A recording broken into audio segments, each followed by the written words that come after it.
Welcome back again to Brayla's channel. Narito po tayong muli para sa isa na namang payout updates na para po sa inyo. This time ay may NCR ulit ang naglabas ng kanilang payout schedule as of this date. Kung saan at kailan ay yan po ang ating ibabahagi sa inyo, but before po tayo mag-start sa ating topic, kung bago ka pa lang sa aking channel, please do kindly subscribe, like, and share na din sa ating mga kaibigan, kaanak o kapwa po natin pensioners. And please do share na din sa ating mga social media accounts para mas marami pa ang makaalam. With no further ado, let's begin na po sa ating topic. Wow, may payout ulit. 3,000 pesos social pension payout schedule from March 9 to March 27, NCR meron na at iba pang lugar alamin. Narito na ang mga bagong naglabas ng kanilang payout schedule ng social pension as of this date. Kung isa po kayo sa naghihintay ng inyong pension, ay baka isa na po ang inyong lugar sa ating mababanggit.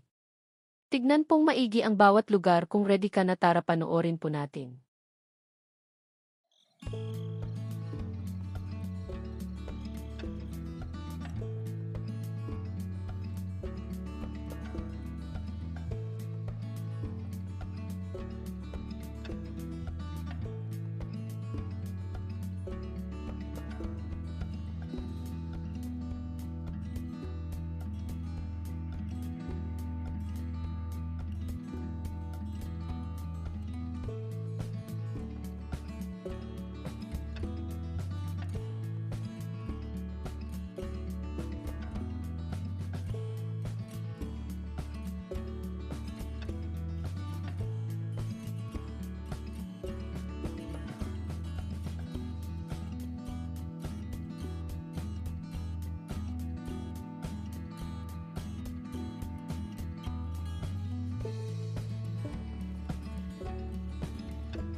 Para sa mga may katanungan o hinaing sa kanilang social pension o sa status ng kanilang application at iba pang benepisyo, ay maaari po tayong makipag-ugnayan sa ating mga barangay o sa mismong OSCA office para sa agarang kasagutan. That's it! Abangan niyo po ang mga bagong maglalabas ng kanilang payout schedule ng social pension ngayong March. Marami pong salamat and God bless po sa lahat.